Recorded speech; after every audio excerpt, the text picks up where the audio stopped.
Hi everyone, and welcome to our most recent, our new masterclass. We did one masterclass recently on conversion analysis. Thank you to anyone who did attend that. And today we're looking at driving up ATV, specifically shifting from a service mindset to a sales one. We know it's a really busy time for store ops. You don't need us to tell you that. So thank you for joining us live. If you are. For those watching us in the future, do ignore the Christmas tree behind me. It does date this recording just slightly, but safe to say that the insights are still going to be relevant for the entire year. Delighted to be joined by Gareth Johns, Chief Customer Officer here at True Rating. Gareth, how's it going? We're wearing the same jumper. That's always a good start. Yep, twinning away. Yeah, it's going well. How are you? I'm good. I'm good. We checked in last webinar with you on your holiday shopping status, and I think you said nothing had been done yet. How are we doing now? Sort of. We're in very much the same position. No holiday shopping has been done yet, but I feel like we've got 4 weeks left, and you're much further ahead than I am, and looking much more festive than I am here. I am going abroad for Christmas, so I think just by necessity we have to be prepared. Otherwise, there will genuinely be no Christmas presents. Yeah, that's the only reason. Well, anyway, we're going to talk in-store experiences today. So let's just start with a bit of a nice question. But what's your best ever holiday shopping experience or best ever shopping experience, and why? So holiday shopping. So not so much one I did, but I guess one that is in keeping with the holiday period and my kids is that when they were much younger, we're talking like 5 or 6 years old, and we're at school, the school used to organize the Christmas shopping event for them. So rather than having to take your kids to buy presents for all their relatives, um, they would deck the hall out. The kids would go in there. They'd have a different shop set up on each table around the outside of the school hall. They'd go there with a list that they'd written themselves of who they had to buy for, and they maybe £1 in, or $1 in money, and they would walk around the outside of visit all the stores. They would pick up 3 or 4 presents, and then they would go for a cookie and maybe a drink, and then they go to the craft bench and they'd wrap the presents up themselves. And every year I would get the same bar of soap, either expertly wrapped or inexpertly wrapped, depending on which child it was. But yeah, for me, I think any shopping event that's done and dusted in 30 minutes and you get a cookie at the end, that's probably the best type of shopping experience for me. Yes. That sounds very good. Yeah. I'm going to be staffing my son's Christmas fair tomorrow, and I'll be on the marshmallow stand. And I think there's some Christmas shopping going on, so I hope it's as good for some of the parents to. Yeah, I imagine it's going to be chaos, but fingers crossed. So yeah, I mentioned in the intro that we're going to be talking a bit about driving ATV, increasing ATV, and service and sales, and those mindsets that we can kind of shift between. Let's just start by defining some terms. So what do we mean by terms like ATV and UPT specifically? Yeah, so ATV means average transaction value. And obviously, I think for most retailers, it's a very good indicator of whether or not they are maximizing the opportunity that they have from every single paying customer. If you think about how retailers go about doing that, there's probably 2 fundamental ways that you can influence a customer to spend more in the moment. And that's either by helping them understand the benefits of trading up to a more premium product. So a lot of retailers have that concept of sort of good, better, best, and getting customers to see the benefits of trading up to that next one is one way of doing it. And then the other way of doing it is to encourage customers, or to at least make it easy for them to add an extra item to their basket. So that's where you get into, what's the average units per transaction, or items per transaction, some retailers call it. But those two things that in some retailers are more, they're kind of relying on either the product or the visual merchandising to do that. But what we see with a lot of our retailers is that's really where they're hoping staff can come in. and play that role in helping customers understand the benefits of either trading up or getting the most out of their main purchase by adding add-on products. See. So yeah, that's ATV and UPT. I see. Great. And so then you sort of alluded there to, I suppose, employees taking a different approach to customers. I mean, should we talk a bit about service and sales mindsets and what is the difference between the two in your mind, and then how retailers balance those potentially? Yeah, so this is something that's come up a lot this year with the retailers that we work out when they really sort of try and get to the bottom of what's going on in store, why are they not managing to maximize that sale, and potentially how do they get back to some levels that they've maybe seen in the past, or really what they think they might be possible. I think the first point I'd make about it is that it's not an either or, right? You don't either decide to go down a service route or a sales route. I think service is kind of the base case, right? It's the permission to move beyond that into other things. You've got to get that level of service. But if you do that right, then you can kind of move into more of a service approach on top of that. That's what I'd say. And I guess the way I think about it is a service approach is more of that passive role. So, you're led by the customer in what they want and you respond to them, and it's very passive and it's slightly reactive.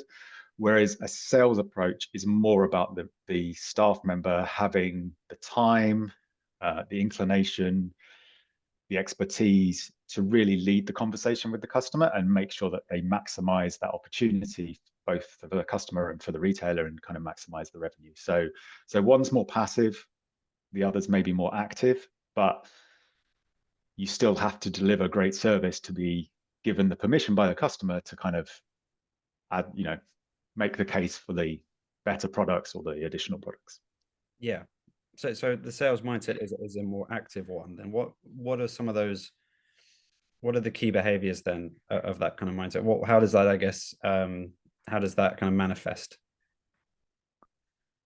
So, I mean, I think it doesn't really matter which specific retailer we talk about or which industry we're in. Most retailers have some sort of service approach, which is a multi-stage kind of customer journey. A lot of them already have in place, some training which they've talked about with their staff about how to do this, and they generally come up with some kind of acronym to explain that, which is in some way related to the type of business they work in, and then they try and think of a word that starts with each letter to kind of make that make sense to their staff. But generally, it doesn't really matter which word they come up with to explain it. It's normally the same 4 or 5 steps. So, that starts with that initial approach and greeting the customer, making them feel welcome in the store. Then you have sort of how do you ask open-ended questions to really understand the customer, what it is that they need and what they're looking to buy, maybe even kind of why they're looking to buy it, and what sort of budget they've got available. So that's sort of stage 2. And then you get into kind of stage 3, which is relying on the employee to point out 1 or 2 potential solutions. So going from that kind of sense of there's so much in store and I could choose so many things, down to, right, based on what I understand about your need and your budget and what you're trying to do, I think these 1 or 2 items might work for you, and I would recommend this one. So getting to that kind of clear recommendation, stage 3. And then probably stage 4 is moving into, right, if you're going to buy that product, here are some other things that go really well with that and will really kind of make that so much better. So that can either be kind of small add-on products that complement the product, or if you're in a kind of fashion area, it would be like other things you could buy to complete the look that you're going for, or whatever it might be.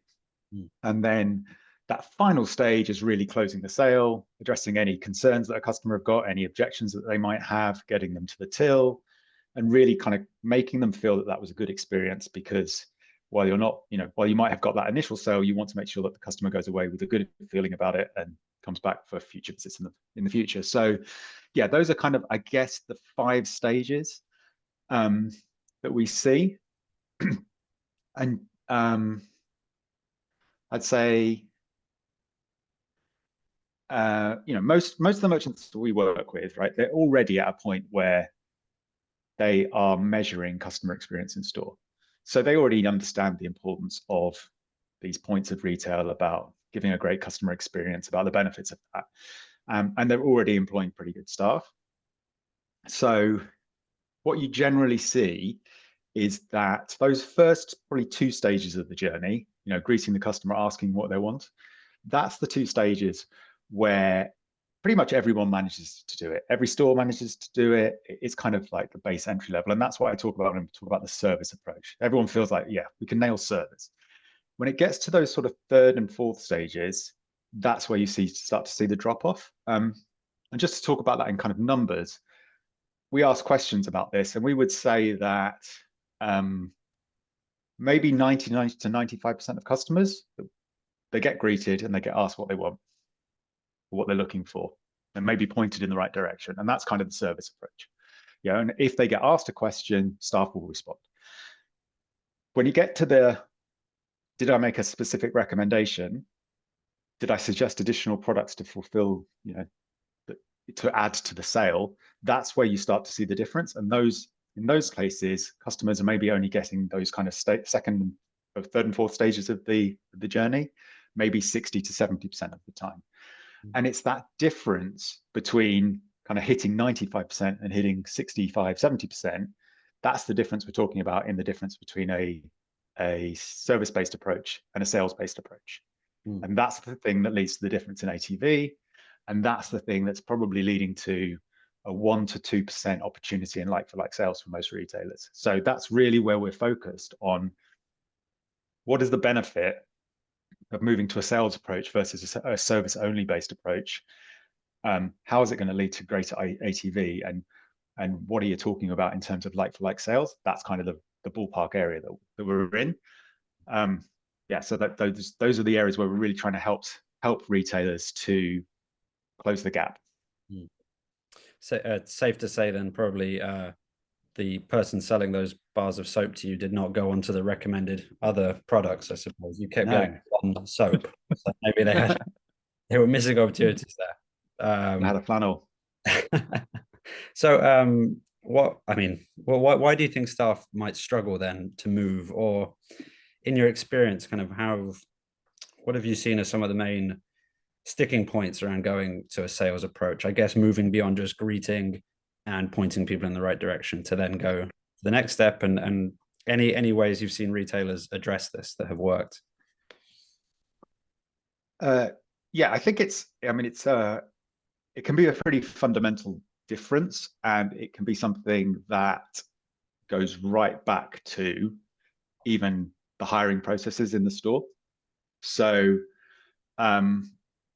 if you're hiring people that are passionate about your sector, so whether that's sports, fashion, technology, entertainment, food, luxury, or even if it's like they are even more specifically passionate about your brand, then if you're getting those kinds of people in and then sort of teaching them the kind of, this is how we do retail or this is how we do sales, then I think you're in a position to move into those kind of additional areas.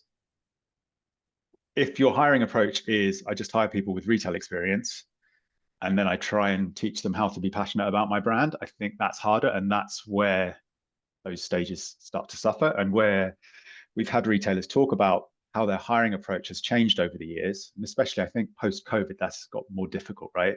Everybody went through that kind of post-COVID difficulty in hiring people back into retail, because people who'd worked in retail had seen what happens when you have massive shutdowns and had maybe moved into other roles. So stores are struggling to fulfill their quota to get all the staff that they needed. So maybe we're hiring based on just retail experience rather than passion for the brand or passion for the industry. And I think that's what we're now starting to see come through sometimes is that those staff aren't the type of staff that are going to be able to make a recommendation or to kind of maximize the sale. So I think hiring is one area. I think another is just plain resourcing. So if you're setting staff up where you make it really difficult for them to engage with customers, you're just not giving them the time, you're running your store really lean, you're you're filling your staff member up with tasks which aren't about serving customers, but are about, hot stock checks or filling shelves or something in the back room or whatever it might be, then that makes it harder as well. So I think looking at, there's obviously a benefit financially to running a lean store, but you have to offset that against what's the impact in terms of maximizing your sale and also maximizing your return visits. So I think there is that kind of, impact to take into consideration. But then I think, thirdly, I think it's really a kind of almost a hearts and minds thing. So I have seen stores talk about, we are currently hitting 1.3 items per sale as our average units per transaction, and our new KPI is to get to 1.4. And we have a big number, 1.4 on the wall, and just go sell more stuff. Right? That kind of approach, you're really losing the customer in that conversation, right? They're not even mentioned. It's just a KPI, and it's very kind of removed from what actually you're trying to do. And I think that's hard for staff to get their heads around. So I think if you position it more as, look, we've got an amazing opportunity to make our customers happy by introducing them to great products, by introducing the products that you as employees all believe in and love, and our customers can too, with the right help to introduce them and explain to them and to reassure them and to make the recommendation. Then I think if you do those sorts of approaches, you're more likely to get staff to believe in those kind of third and fourth stages of the sales journey. And I think if you position it the other way, then staff start to feel that third and fourth stage is kind of a hard sell, and they back away from it. I think the other thing we've one example we've had is one of our retailers talking about how much their staff's financial situation or stage of life differed from their customers' financial situation and stage of life. So you've got these stores that are full of like kids from university that really don't have that much money, selling high-end electrical equipment to people who do have money but maybe just don't know which product they should be buying. And it was more you have to get those kids to see that you're not taking money from somebody who hasn't got the capability to spend it or doesn't want to spend it. You're making it possible for them to feel good about what they're buying, to make them so that they can make an informed choice. So yeah, I think it's all a bit of there is definitely a belief stage. There's Ted Lasso might say. And to that point of kind of that belief or that culture, where we see this work well and where we see it don't work well, even within the same retailer, there will be a massive range between some stores and other stores. It quite often comes down to the store manager and the culture they set in that individual store. So, we will go back to retailers quite often and say, this is the ATV differences we're seeing in store. These are the stores that are completing stage 3 and stage 4 really well. These are the stores that aren't doing that. And it really reaffirms to them what maybe they already started to suspect about certain store managers.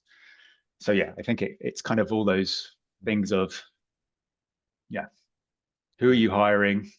What are you asking them to do in store? And are you setting them up for success? Have you kind of infused them and made them see that this is the right thing to do? And are you setting the right culture in the store in kind of that sales approach versus that service only approach? Yeah, absolutely. And just to follow up to that, I mean, hiring it's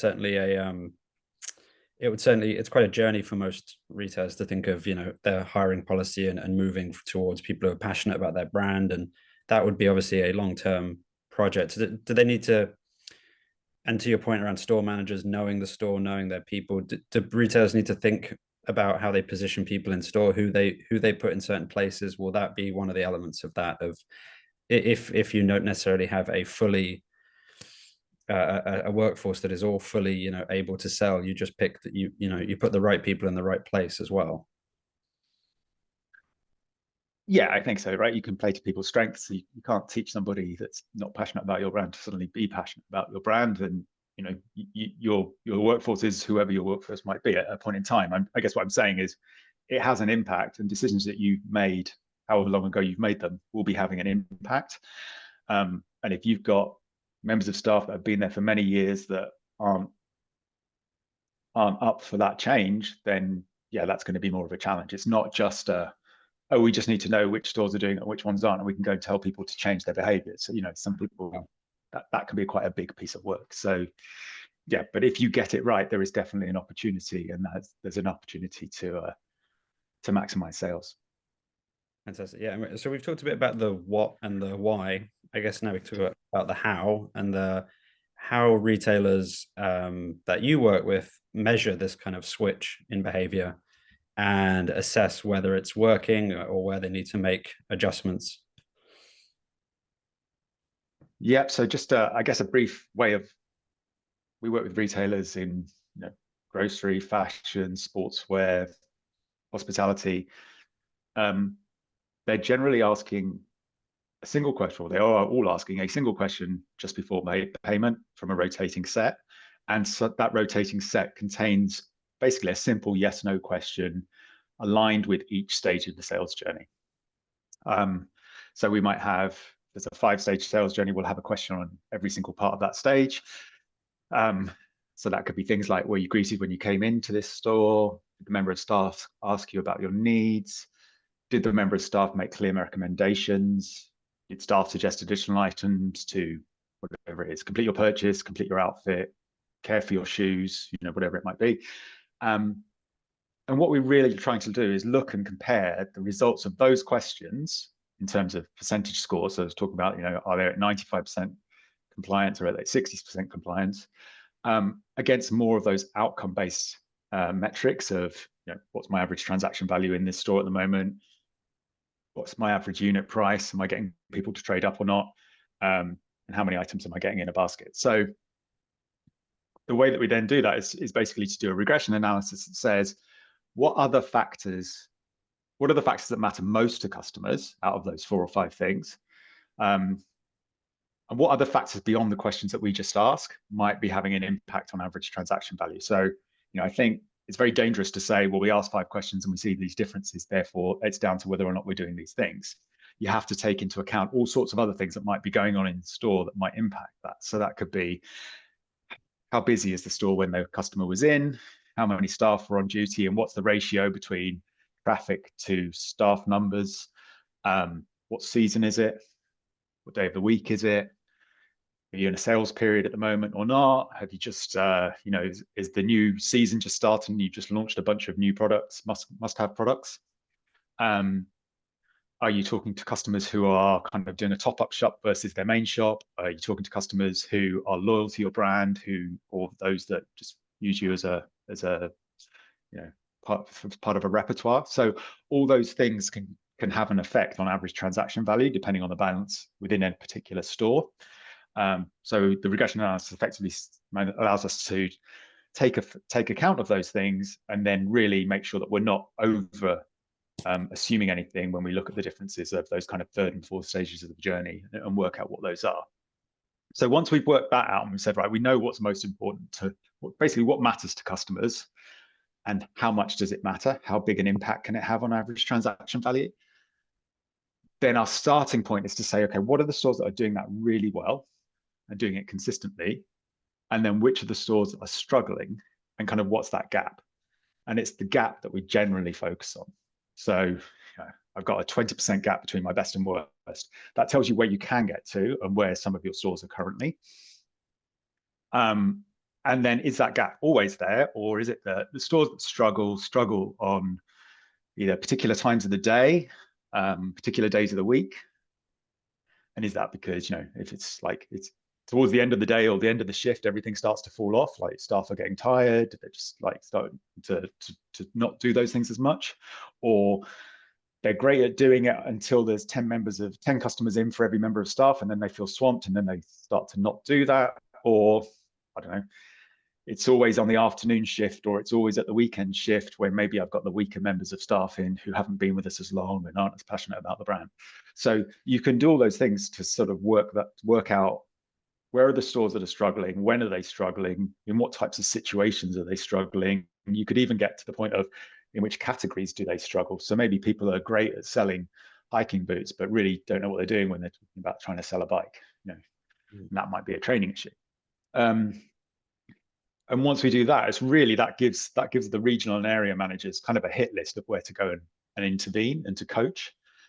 And I think it's that coaching approach that's much better than the KPI approach, right? Like the KPIs will come if you do the things up front in terms of the coaching. But if you just start hitting people over the head with you're below KPI, you're not hitting your targets, that's not helpful. Whereas if you're in there saying, right, we know that you are struggling in these situations, we are focused here to help you.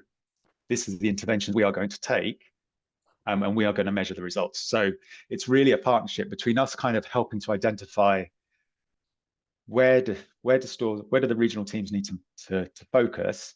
They're then their job to go in and intervene and do what they do. And then we're measuring the results of that afterwards to say, is that having an effect? Are you closing the gap? Is that leading to a higher ATV? You know, are you getting that extra 1 to 2% like for like that we talked about at the beginning? That's basically the approach. And then I guess finally to that, we've talked a lot about ATV, about the impact of these behaviors on spend within the moment.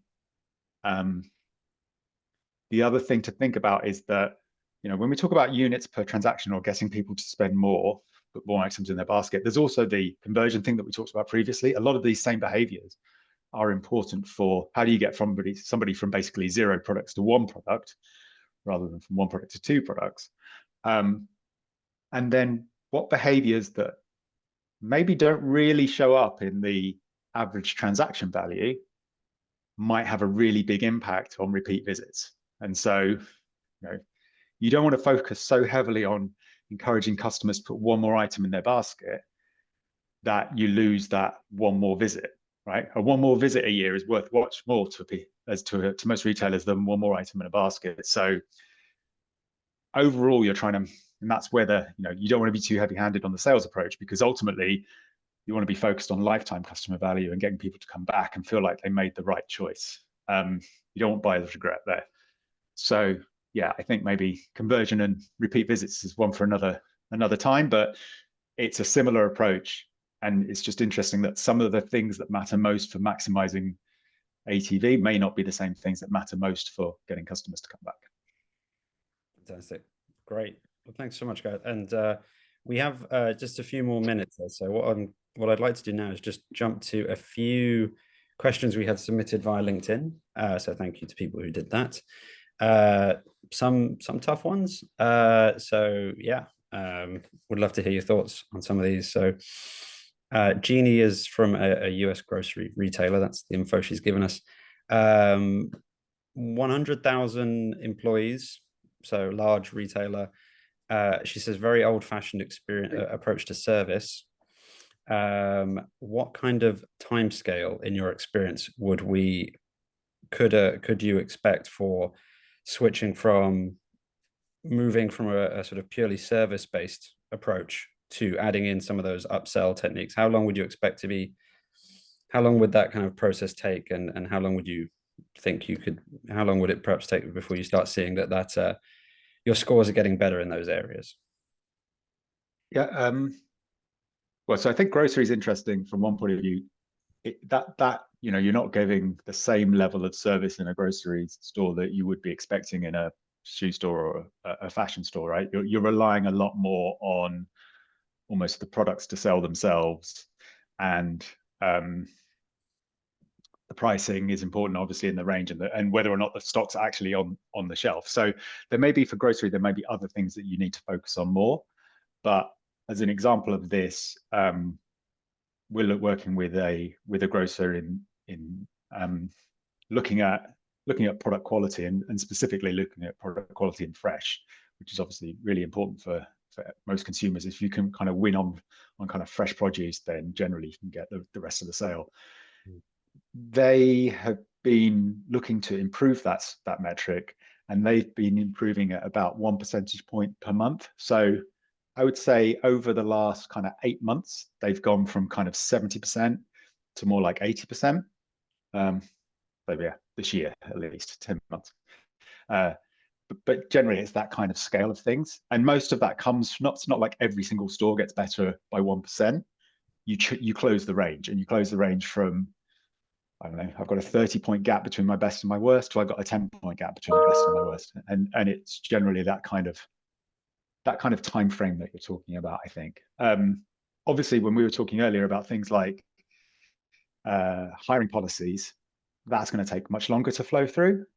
But I think making changes to culture in a store by maybe moving your store managers around a bit, or just convincing your existing staff members who maybe are passionate about your brand but just a bit concerned about how to sell, about why this is a good thing and how it's in the customer's interest, I think could be a much more immediate type thing to improve.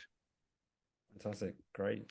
Another question was on well, we talked about the commonly, these acronyms that retailers have. They start with greeting at the door. So we had one question around a retailer that struggles with this because of multiple kind of ways in and just struggling to sort of staff that.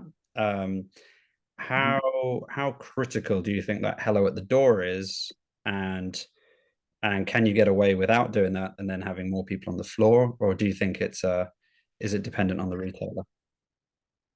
I think the idea of having somebody stood on the actual door greeting every single member of staff that comes in, or every member of the public that comes in, it's not very authentic, right? It's like, it's obvious it's their job. They do it to every single person.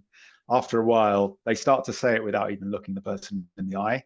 So we sort of mixed between asking the question, were you greeted at the door, versus did you receive a warm welcome, or even like, were you acknowledged by staff?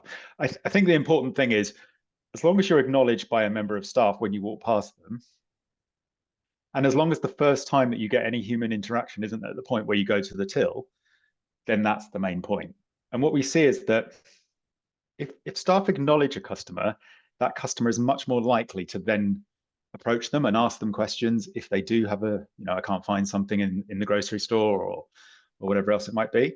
A recent polling thing we did just said that 30% of people that go into a grocery store end up having to ask for help. That's sort of the range. Now, if you're not being acknowledged, if staff are making it look like they're really busy and they don't even want to talk to you, you miss the item. Yeah. Oh, well, I'll buy it somewhere else, or I'll go without it, or whatever else. So yeah, I don't think, I think consumers can spot inauthenticity kind of a mile off.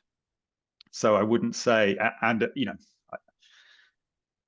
I think when people put somebody on the door to greet, it's more like the member of staff's actually looking the other way, right? Like their main point is to stop shrink, not to greet.